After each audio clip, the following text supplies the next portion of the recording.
Huwag kang mag-expect na maging successful ka nang walang paghihirap. Always remember this. True success comes from endurance and perseverance. Kung madali lang maging successful sa buhay, edi sana successful na tayong lahat, di ba? Huwag mong iasa sa swerte ang buhay mo.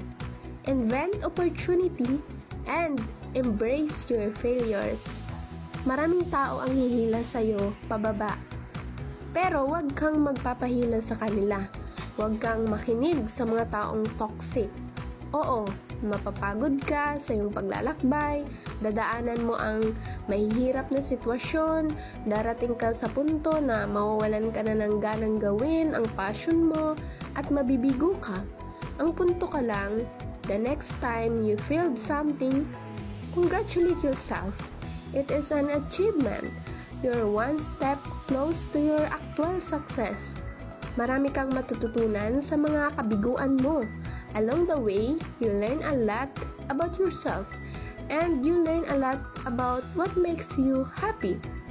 Kunting sikap pa kung ano man yung buhay na pangarap mo, basta lagi ka lang diretsyo yung pananaw mo at huwag kang magpapaapekto sa sasabihin ng mga nasa paligid mo kasi kahit anong gawin mo, meron at merong masasabi.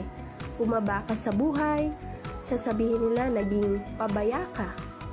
Umangat ka sa buhay, sasabihin nila naging mayabang ka. Wala ka talagang lusot. Meron at merong masasabi ang mga tao sa atin. Kaya kung ano man yung gusto mo nating gawin, hanggat alam natin hindi yun masama, gawin natin ang gawin. Alam nyo, ang mga tao, wala talagang pakialam yan sa proseso kung paano nyo ginawa, kung paano nyo tinatrabaho. Mukhang ewan ka talaga sa mga taong yan sa umpisa.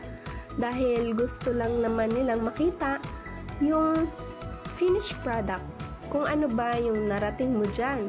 As long as hindi mo napapabayaan yung pamilya mo at yung sarili mo sa kung ano pa man yung tinatahak mo sa buhay, go ka lang.